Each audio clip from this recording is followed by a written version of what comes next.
you. Fellow teachers, hearty compliments on this day where we celebrate our own day. Well then, I'm very happy that the students could read the message. And the last line of the message is more important, that education is not all about receiving the knowledge. Education is going beyond the knowledge. Even if you don't receive the knowledge, absolutely no problem. Or even if you don't deliver the knowledge, absolutely no problem. First, they should learn on their own how to survive, how to live, and then how to take care of the society around. Obviously, that is the philosophy of education. In fact, Jiddu Krishnamurti also mentioned that, Radhakrishnan also mentioned that, Abdul Kalam later very vehemently mentioned about that particular point, that education is not all about knowledge, but education is obviously making your life, making everybody's life, and making the society's life very happy and go above and above. I am very happy management, and particularly this management also, could definitely think about it, that the education is not in books, the education is in the happening of the book in the industry. See, ultimately, this is you people, your students who would make the industry survive, who would make the industry operate. And these are the same people who would later come for interviews and start telling that they are not industry ready. Nobody shall be industry ready. But at the same time, it is teachers' responsibility to tell what are the industry expectations.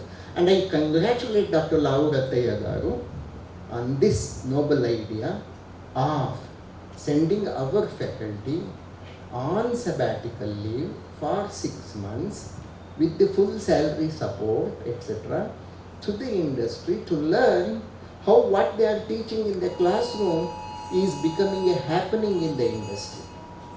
Therefore, it is a must. It is very necessary. Well, as I said, this sabbatical has been in a bigger operation at IIIT Hyderabad.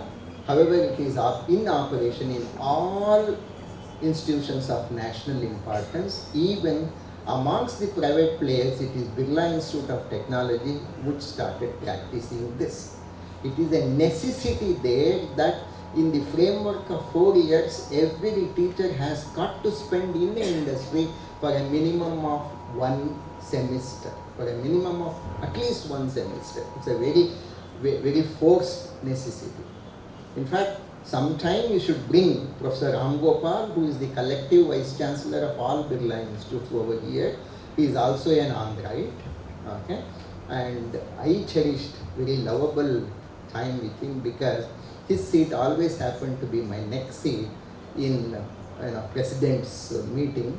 The President is our visitor. In all the meetings, we always were neighbors in all the seats. So Ram Gopal should come over here and should definitely talk about the things. Right then. Well then, I am very happy when Dr. Nagabhushan Garu mentioned that wherever he would go with his politician son gets the recognition. Good. But if by chance a cinema hero or a heroine would come, even politician will be pushed aside. Right? How many of our students have gone to the extent of stealing the money from the parents, borrowing the money from the parents, giving all odd reasons to the parents, and spending the money to celebrate some idiot cinema actor's birthday? Right?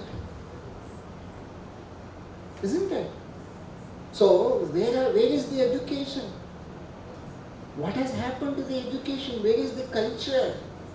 How the cinema people could become heroes and heroines, or how they could become role models for our students. The wrong message which is going across is not because of they, the type of newspaper, the type of media, the type of gossips which happen around will create such a type of environment. However, that is where the role of a teacher is a must.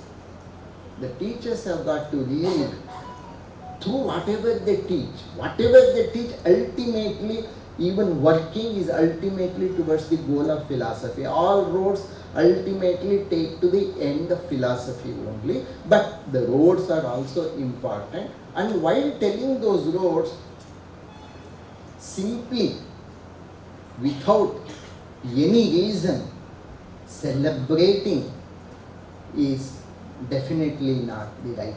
Even today I don't understand why should we celebrate a cricketer. I don't understand. I really don't understand. After all, he has been doing his job, he has been enjoying thoroughly, and his parents have got to be really appreciated that they did not want him to become an engineer like most of us do our children. Like we force our children to become first engineer, that they did not do, right? And surely we have got to. But then, instead of teaching the commitment and the compassion with which he adapted playing cricket, we just tell one-time story of somebody becoming a big rich man, right? That is where teachers on the Teachers' Day at least should think very, very seriously. Well then, the whole problem with the teachers is the dogmas. The whole problem with the teachers is the stupid beliefs that they carry. They remain attached to their own beliefs. Unless a teacher comes out of unscientific beliefs, unscientific dogmas to which they get attached, they cannot think of even the need and the beauty of spending their valuable time in the industry, at least for 6 months, where mixing of industry practice and the theoretical knowledge could happen. The beliefs are, plenty of beliefs. There are plenty of beliefs. When you have the belief, how can you look at a candidate without any prejudice? Isn't it? Belief is the one which totally controls our belief, our prejudice. The moment I look at a very handsome man, a man with beautiful smile, the moment I look at a beautiful girl, I am already prejudiced that she must be a good student also. The moment I look at somebody who is in pain or who is not very smart, I have already decided that this is a rotten case. Why the prejudice has got to come? In fact, I tell everybody, particularly my PhD scholars who would love to become academicians, I tell them very clearly that a good teacher should be theoretically blind. He should be blind. He should never have a physical look at his students. He should never make an opinion. He has got to be blind. Only blind could be neutral and impartial. The greatest mischief with us is done by our eyes. And the next greater mischief is done by ears. And the greatest mischief is our own attachment to our old beliefs. Because my father was doing it, because my mother was doing it, without reason, without logic, I shall also get adhesive to that. Let us, as teachers, resolve today that I shall have my own logic. I shall look into the problem from my own perspective. I shall definitely listen to somebody, but I need not follow whatever has been told to me by that person, because whatever I speak shall be with my background. Therefore, my request to every one of you is, you listen, but you don't need to accept. You should not accept. You should not take me for granted. You should never take anybody for granted. Because you have your capability to adjudicate. You have your capability to find out what is for you, what is adaptable for you, what is good for you, and how ultimately you have got to reach the same end point. Right? The roads could be different, do not worry about that. But then, what is listening? That is what we have got to make our students understand. Listening also has got to be without any beliefs, without any prejudice, or at least without any resistance. People listen to people only with resistance. Right? So remove that word resistance, and then we shall make our students to just listen to us, for which first I should know how to listen, and if I have got to know how I should listen, I should not have pre-made beliefs about anything, about any person, and that is the reason. Hi, sir. I should tell this.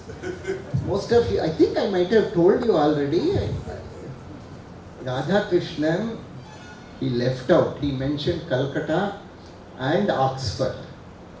But his fame, he came to fame only because of my city, Mysore. He was the professor in University of Mysore. He was the professor, he was the most invited professor of University of Mysore.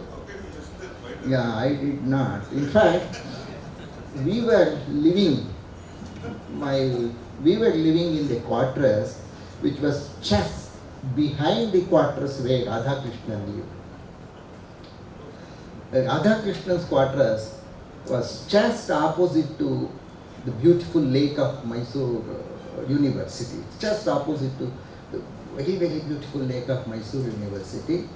And then when I was the chief nodal officer of University of Mysore, I tried to introduce boat houses also into that lake, but then my vice chancellor prevented me from doing it, because only politicians will live.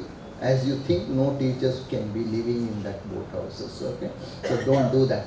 Otherwise, it will all become occupied by the politicians. Today, Radha Krishnan's house in University of Mysore, which is just opposite to the lake, is Radha Krishnan's Philosophy Center. Today it has become a library. It was a huge house, it was a very big house. Today it has become a Radha Krishnan's Philosophy Center, where all PhD scholars and master degree students, and even a lot of people who come from abroad, etc., they do a lot of studies over there, and it's a beautiful place for them. And most important thing which I forgot to mention is, when Radha Krishna started moving from Mysore to Calcutta, right, the cart was brought in, but then the students removed the horse from the cart, and they took that cart all the way from Mysore University to railway station. That was the story of Dr. Radha Krishnan. Okay, good. So thanks to Dr. Nagabhushan Garu reminding me that I am from Mysore. I don't have time even to see. People ask me one simple question: are you happy in Vignan? See, it was my first love. And that day Dr. Nagabhushan Garu spoke online, and I was also online sitting at IIIT Allahabad. wow, this gentleman speaks a lot of sense. And then I told my wife, so she immediately told me, you're fallen in love. That means I know after IIIT Allahabad you are going to join Vijnani. She told me, right? So that was my first love. And then people definitely ask me, are you really happy? Number one, you are from Mysore, and are you happy in Guntur? People ask me the question, are you really happy in a private setup? Because always you are in a government setup. Are you happy? Because you were always at the commanding position, and now also, of course, I think, right? But people would definitely ask me that question, right? But then my answer is very simple. I don't have time even to think whether I am happy or not. Alright? I really do not have time. And I really do not have time. Even now, when my daughter is not in India, when my daughter is not in Mysore, whether Mysore or no Mysore, it doesn't make any big difference for me, right? Alright? Okay. So, all that I can tell you is, all of you, my dear colleagues, you have kept me so busy, you have kept me so occupied, you have kept me so vibrant that I enjoy thinking what you have got to be, what the institution has got to be, not just next year, what it has got to be 5 years down the line, 10 years down the line. Okay? Thank you very much.